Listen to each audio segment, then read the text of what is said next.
Hey guys, welcome back to today's video. Today is Sunday, April 19th, 2020, and today we're going to be taking a look at the 2020 Senate election in the state of Colorado. So this election is between Cory Gardner, the incumbent Republican who was first elected in 2014, a Republican wave year, against presumably going to be the former governor of Colorado, John Hickenlooper. If you remember, he ran for president in 2020, dropped out way before the Iowa caucus, said he was not going to run for Senate, ended up declaring a bid for Senate just like Governor Steve Bullock from the state of Montana, except the difference is the senator, Cory Gardner, is an incumbent and John Hickenlooper is not the incumbent governor. He was reached his term limit in 2018 when the Democrats won the governor race there as well.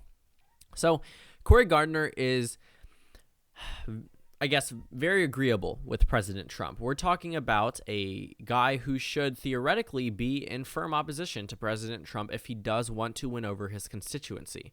Cory Gardner is a Republican who aligns with President Trump a pretty significant portion of the time. Based off his total career, 88.9% of the time, Cory Gardner sides with President Trump in terms of legislation. Donald Trump lost the state of Colorado in 2016. It was not a very large margin, but he still lost it. And with a constituency where you already have a Democratic state, not just in 2016, but also in 2012 and 2008, this is a state that was previously a Republican state in 2004 and 2000 that ended up going to the Democrats and held with them in 2016, despite Donald Trump carrying a number of states. The Democrats also have been looking at this election as a possible pickup, because in 2014, on the same exact ballot that Cory Gardner was elected on, John Hickenlooper was also reelected to be the governor from the state of Colorado. On the 2014 ballot, Cory Gardner defeated incumbent Mark Udall, I'm not sure how to pronounce it, who surprisingly lost this seat here, which I think was one of either 7 or 9 pickups in the United States Senate. I think it was 7, somewhere around there, 6 or 7 actually, but it was enough to win back the United States Senate for the Republicans. So this has been a seat that they've been eyeing up, the Democrats being they, have been eyeing up for a very long period of time. And just looking at all of the previous elections from 2016 onwards, we have the 2016 Senate elections in Colorado. Michael Bennet, though he was the incumbent, he did end up winning re-election by a pretty substantial margin. 6%. It was above Hillary Clinton. If we take a look at the 2018 House of Representatives elections, this also shows the Democrats carrying one additional seat than they previously had. So previously, the Republicans had more representatives from Colorado than Democrats. Now it is flipped because of the 2018 midterms. They won over that flipped seat by a pretty large margin, over 10% in District 6. So taking a look at the 2018 results, it does look like the Democrats are doing well in Colorado. If you take a look at the 2016 presidential election results, there's no reason why Donald Trump should win the state of Colorado in 2020 as well.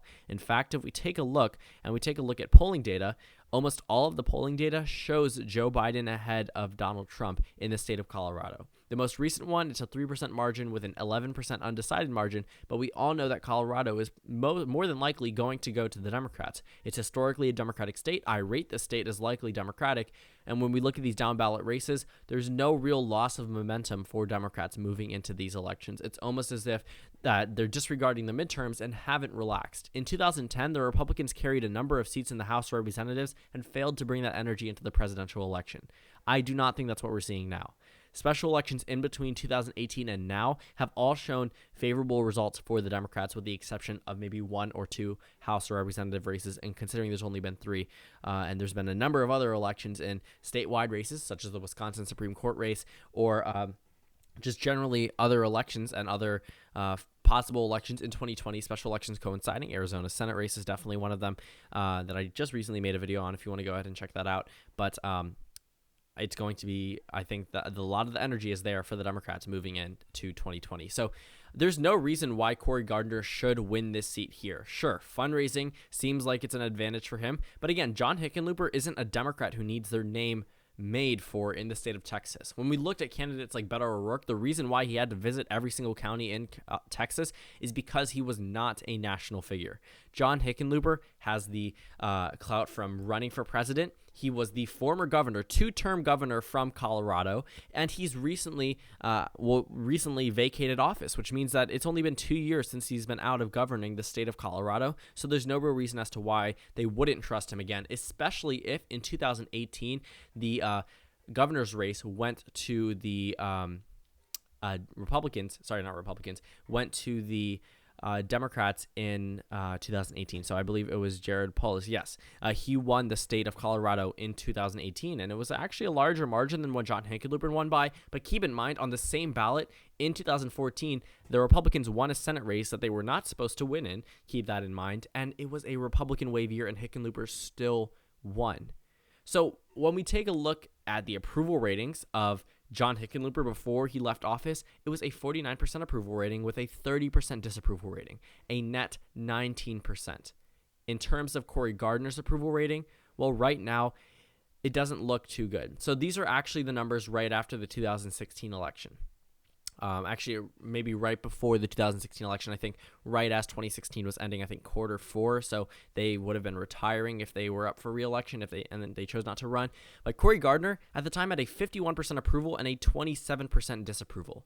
Now, he is among the top disapproved of senators nationwide, ranking number 94th in most popular senators nationwide with only a 37% approval rating, a difference of 14%.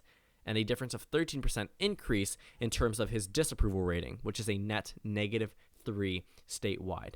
So when you take the drastically dropped popularity, might I add, because of the fact that he has aligned with Trump so often, even though 538 predicts that he should be at a 41.8% margin in order to appease those Republican voters, but also the Democratic voters, he has been consistently voting in the direction of Donald Trump. It's almost as if he knows he's on his way out. And realistically, a lot of Republicans have been looking at Colorado like it's a lost cause. They've been looking at Arizona like it's a lost cause. The Republican states that they need to carry that are traditionally Republican and may have a Democrat, Alabama, or they have a Republican incumbent, Maine, North Carolina. But as of right now, it looks like the Democrats know they're going to carry Colorado and almost are certain that they're going to carry the state of Arizona. Colorado is definitely the most sure Democratic race in terms of a flip from red to blue.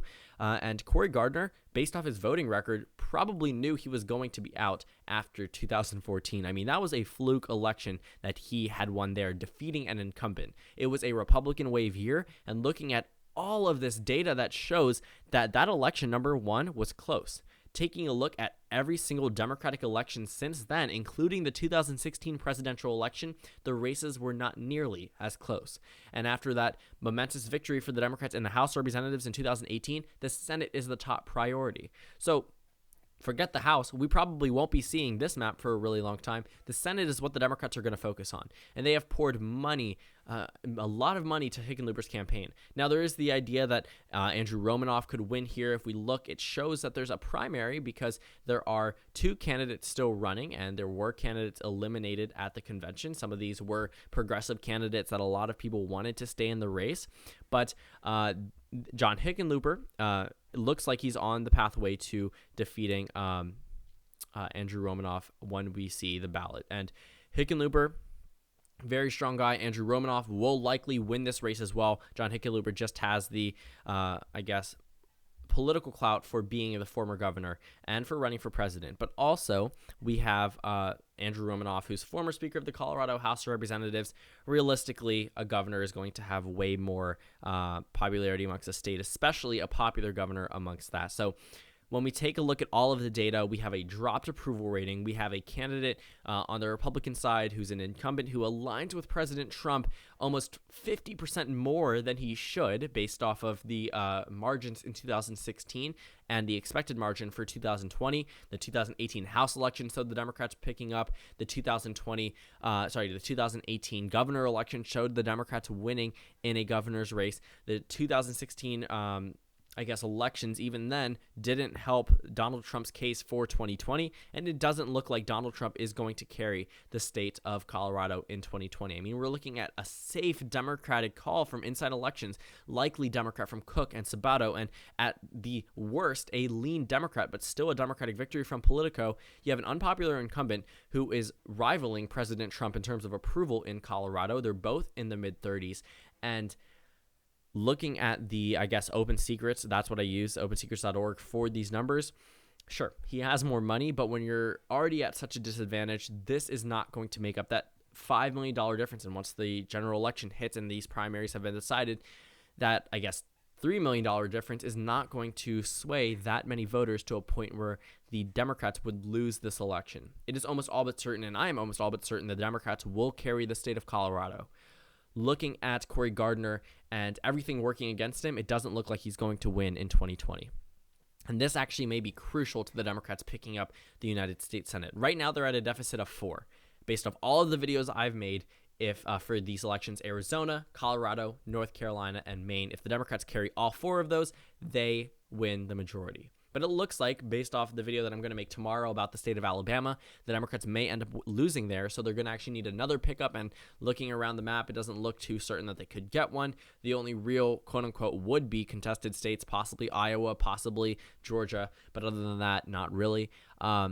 I mean, maybe Kansas, that's definitely going to be a special one. I'm going to make a video about that one as well. But Colorado is almost all but certain going to be a Democratic pickup. And you can quote me on that if I'm wrong once we hit November 2020. But thank you guys so much for watching this video. Make sure to comment down suggestions below, and I will see you all tomorrow.